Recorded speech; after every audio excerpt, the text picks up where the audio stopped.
ଖାଲାସି ସାହିର ସଚେତନ ନାଗରିକ ମଞ୍ଚ ତରଫରୁ ଭଞ୍ଜନଗର ଐତିହାସିକ ଠାକୁରାଣୀ ଯାତ୍ରାର ସାହି କଳାକୁଞ୍ଜ ଓ ସୌନ୍ଦର୍ଯ୍ୟକରଣ ନିମନ୍ତେ ବୈଠକ। ଆଉ କିଛି ଦିନର ବ୍ୟବଧାନ ପରେ ଅନୁଷ୍ଠିତ ହେବ ଭଞ୍ଜନଗର ସହରର ଐତିହାସିକ ଠାକୁରାଣୀ ଯାତ୍ରା। ଏହି ଐତିହାସିକ ଠାକୁରାଣୀ ଯାତ୍ରା ପ୍ରତି 3 ବର୍ଷ ବ୍ୟବଧାନରେ ହୁଏ। ସେଥିପାଇଁ ମହା ଆଡ଼ମ୍ବରରେ ପାଳନ କରାଯାଏ ଏହି ଐତିହାସିକ ଯାତ୍ରା। ବିଗତ ବର୍ଷର ଯାତ୍ରାମାନଙ୍କ ଠାରୁ ଚଳିତ ବର୍ଷ ଯାତ୍ରାକୁ ମହା ଆଡ଼ମ୍ବରରେ ପାଳନ କରିବା ନିମନ୍ତେ ପ୍ରଶାସନିକ, ରାଜନୈତିକ ତଥା ସାଧାରଣ ଜନତାଙ୍କ ମନରେ ଦେଖାଦେଇଛି ଅଦମ୍ୟ ଉତ୍ସାହ। ସେହି ଦୃଷ୍ଟିରୁ ଭଞ୍ଜନଗର ସହରର ପ୍ରତ୍ୟେକ ସାହି ଗଳିକୁ ମଧ୍ୟ ଆଲୋକୀକରଣ କରାଯିବାକୁ ନେଇ ସାହି ସାହି ମଧ୍ୟରେ ଦେଖାଯାଇଛି ତତ୍ପରତା ଓ ଉତ୍ସାହ। ସେଥିପାଇଁ ଗଞ୍ଜାମ ଜିଲ୍ଲା ଭଞ୍ଜନଗର ଖାଲାସି ସାହି ରେଡ୍କ୍ରସ ରୋଡରେ ଥିବା ସାମୂହିକ ଗୋଷ୍ଠୀ ଉନ୍ନୟନ କେନ୍ଦ୍ରର ସଚେତନ ନାଗରିକ ମଞ୍ଚ ପକ୍ଷରୁ ଏକ ବୈଠକ ଅନୁଷ୍ଠିତ ହୋଇଯାଇଛି। ଏଥିରେ ଉକ୍ତ ସଂଘର ଅନେକ ବରିଷ୍ଠ ମାନ୍ୟଗଣ୍ୟ କାର୍ଯ୍ୟକର୍ତ୍ତା ଓ ସ୍ଥାନୀୟ ସାହି ବାସିନ୍ଦା ଉପସ୍ଥିତ ଥିଲେ। ସୂଚନା ଥାଉ କି ଏହି ସଚେତନ ନାଗରିକ ମଞ୍ଚ ସଂଘର ଅନ୍ତର୍ଭୁକ୍ତ ସଦସ୍ୟମାନଙ୍କ ସହଯୋଗ, ମନୋବଳ, ସାହାଯ୍ୟ ଓ ଶୃଙ୍ଖଳିତ ମନୋଭାବ ଯୋଗୁଁ ସାହିର ଅନେକ ସମସ୍ୟା ଆପୋଷ ଆଲୋଚନାରେ ସମାଧାନ ହୋଇଯାଏ। ସେ ଯାହା ହେଉ, ଅନୁଷ୍ଠିତ ଏହି ମହାନ ବୈଠକର ମୁଖ୍ୟ ବିଷୟବସ୍ତୁ ଥିଲା ଯେ ଚଳିତ 2026 ଠାକୁରାଣୀ ଯାତ୍ରାରେ କିପରି ସାହିକୁ ଖାଲାସି ସାହିକୁ ସୁସଜ୍ଜିତ କରି ସମସ୍ତଙ୍କ ଦୃଷ୍ଟି ଆକର୍ଷଣ କରିବା। ଯେପରିକି କେତୋଟି କଳାକୁଞ୍ଜ ହେବ, କିଭଳି ଭାବରେ କେତେ ଉଚ୍ଚତାର କେଉଁ ପ୍ରକାରର ହେବ, ତୋରଣ କିପରି କେବେ କେଉଁଠି ହେବ, ସାହିକୁ କିପରି ପରିଷ୍କାର ପରିଚ୍ଛନ୍ନତା ରଖାଯିବ, ଏ ବିଷୟରେ କାହାକୁ ଅବଗତ କରାଯିବ, ଯାତ୍ରା ସମୟରେ ସାହିର ଶାନ୍ତି ଶୃଙ୍ଖଳା ରକ୍ଷା କରିବା ସହିତ ଅସାମାଜିକ କାର୍ଯ୍ୟକଳାପକୁ କିପରି ପ୍ରତିହତ କରାଯିବ ଏବଂ ସାହିରେ ପୌର ପରିଷଦ ପକ୍ଷରୁ ଲଗାଯାଇଥିବା ସମସ୍ତ ସିସିଟିଭି କ୍ୟାମେରାକୁ ପୂର୍ଣ୍ଣ କାର୍ଯ୍ୟକ୍ଷମ କରାଇବା ପାଇଁ ପ୍ରଶାସନକୁ ସୂଚିତ କରାଇବା। କାରଣ ବିଗତ ଦିନରେ ଅନେକ ଦୁର୍ଘଟଣା ଘଟାଇ ଫେରାର ହୋଇଥିବା ବ୍ୟକ୍ତି ଓ ଚାଳକଙ୍କ ସନ୍ଧାନ ସିସିଟିଭିରେ ଆବଦ୍ଧ ହୋଇନଥିବା ଦେଖାଯାଇଛି ଏହି ସାହିରେ। ଏହା ସହିତ ଏହି ଐତିହାସିକ ଠାକୁରାଣୀ ଯାତ୍ରା ସମୟରେ ଜନସାଧାରଣଙ୍କ ନାହିଁ ନଥିବା ଭିଡ଼ ହେବ ଓ ଗରମ ଗୁଳିଗୁଳି ମଧ୍ୟ ହେଉଥିବ। ସେଥିନିମିତ୍ତ ପାନୀୟ ଜଳ ଯୋଗାଣ, ଗରମ ଗୁଳିଗୁଳି ପାଇଁ ଠିକ୍ ଭାବରେ 24 ଘଣ୍ଟିଆ ବିଦ୍ୟୁତ ସେବା ଯୋଗାଣ, ବଦାନ୍ୟ ବ୍ୟକ୍ତିମାନଙ୍କ ସହଯୋଗରେ ସାଧାରଣ ଜନତାଙ୍କ ପାଇଁ ବିଭିନ୍ନ ଖାଦ୍ୟ ପଦାର୍ଥ ବଣ୍ଟନ ଇତ୍ୟାଦି ବ୍ୟବସ୍ଥା ବିଷୟରେ ସାମୂହିକ ଆଲୋଚନା ହୋଇଥିଲା ଏହି ସଚେତନ ନାଗରିକ ମଞ୍ଚ ସଂଘ ତରଫରୁ ଖାଲାସି ସାହି ଭଞ୍ଜନଗରରେ।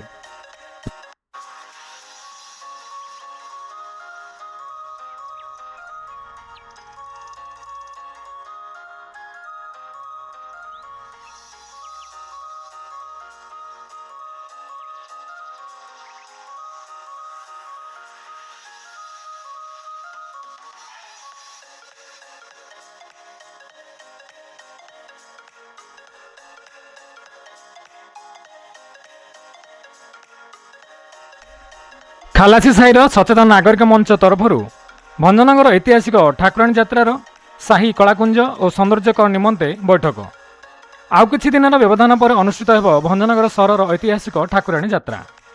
ଏହି ଐତିହାସିକ ଠାକୁରାଣୀ ଯାତ୍ରା ପ୍ରତି 3 ବର୍ଷ ବ୍ୟବଧାନରେ ହୁଏ। ସେଥିପାଇଁ ମହା ଆଡ଼ମ୍ବରରେ ପାଳନ କରାଯାଏ ଏହି ଐତିହାସିକ ଯାତ୍ରା। ବିଗତ ବର୍ଷର ଯାତ୍ରାମାନଙ୍କ ଠାରୁ ଚଳିତ ବର୍ଷ ଯାତ୍ରାକୁ ମହା ଆଡ଼ମ୍ବରରେ ପାଳନ କରିବା ନିମନ୍ତେ ପ୍ରଶାସନିକ, ରାଜନୈତିକ ତଥା ସାଧାରଣ ଜନତାଙ୍କ ମନରେ ଦେଖାଦେଇଛି ଅଦମ୍ୟ ଉତ୍ସାହ, ସାହସ, ମନୋବଳ। ସେହି ଦୃଷ୍ଟିରୁ ଭଞ୍ଜନଗର ସହରର ପ୍ରତ୍ୟେକ ସାହି ଗଳିକୁ ମଧ୍ୟ ଆଲୋକୀକରଣ, କଳାକୁଞ୍ଜରେ ପରିପୂର୍ଣ୍ଣ କରାଯିବାକୁ ନେଇ ସାହି ସାହି ମଧ୍ୟରେ ଦେଖାଦେଇଛି ତତ୍ପରତା ଓ ଉତ୍ସାହ। ସେଥିପାଇଁ ଗଞ୍ଜାମ ଜିଲ୍ଲା ଭଞ୍ଜନଗର ଖାଲାସି ସାହି ରେଡ୍କ୍ରସ ରୋଡରେ ଥିବା ସାମୂହିକ ଗୋଷ୍ଠୀ ଉନ୍ନୟନ କେନ୍ଦ୍ରର ସଚେତନ ନାଗରିକ ମଞ୍ଚ ପକ୍ଷରୁ ଏକ ବୈଠକ ଅନୁଷ୍ଠିତ ହୋଇଯାଇଛି। ଏଥିରେ ଉକ୍ତ ସଂଘର ଅନେକ ବରିଷ୍ଠ ମାନ୍ୟଗଣ୍ୟ କାର୍ଯ୍ୟକର୍ତ୍ତା ଓ ସ୍ଥାନୀୟ ସାହି ବାସିନ୍ଦା ଉପସ୍ଥିତ ଥିଲେ। ସୂଚନା ଥାଉ କି ଏହି ସଚେତନ ନାଗରିକ ମଞ୍ଚ ସଂଘର ଅନ୍ତର୍ଭୁକ୍ତ ସଦସ୍ୟମାନଙ୍କ ସହଯୋଗ, ମନୋବଳ, ସାହାଯ୍ୟ ଓ ଶୃଙ୍ଖଳିତ ମନୋଭାବ ଯୋଗୁଁ ସାହିର ଅନେକ ସମସ୍ୟା ଆପୋଷ ଆଲୋଚନାରେ ସମାଧାନ ହୋଇଯାଏ। ସେ ଯାହା ହେଉ, ଅନୁଷ୍ଠିତ ଏହି ମହାନ ବୈଠକର ମୁଖ୍ୟ ବିଷୟବସ୍ତୁ ଥିଲା ଯେ ଚଳିତ 2026 ଠାକୁରାଣୀ ଯାତ୍ରାରେ କିପରି ସାହିକୁ ଖାଲାସି ସାହିକୁ ସୁସଜ୍ଜିତ କରି ସମସ୍ତଙ୍କ ଦୃଷ୍ଟି ଆକର୍ଷଣ କରିବା।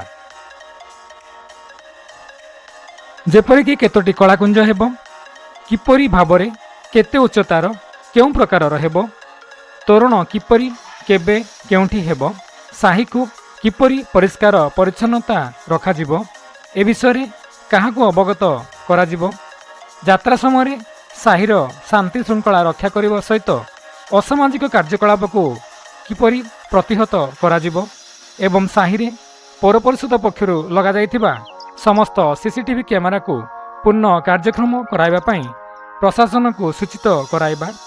କାରଣ ବିଗତ ଦିନରେ ଅନେକ ଦୁର୍ଘଟଣା ଘଟାଇ ଫେରାର ହୋଇଥିବା ବ୍ୟକ୍ତି ଓ ଚାଳକଙ୍କ ସନ୍ଧାନ ସିସିଟିଭିରେ ଆବଦ୍ଧ ହୋଇନଥିବା ଦେଖାଯାଇଛି। ଏହା ସହିତ ଏହି ଐତିହାସିକ ଠାକୁରାଣୀ ଯାତ୍ରା ସମୟରେ ଜନସାଧାରଣ ନାହିଁ ନଥିବା ଭିଡ଼ ହେବ ଓ ଗରମ ଗୁଳିଗୁଳି ମଧ୍ୟ ହେଉଥିବ।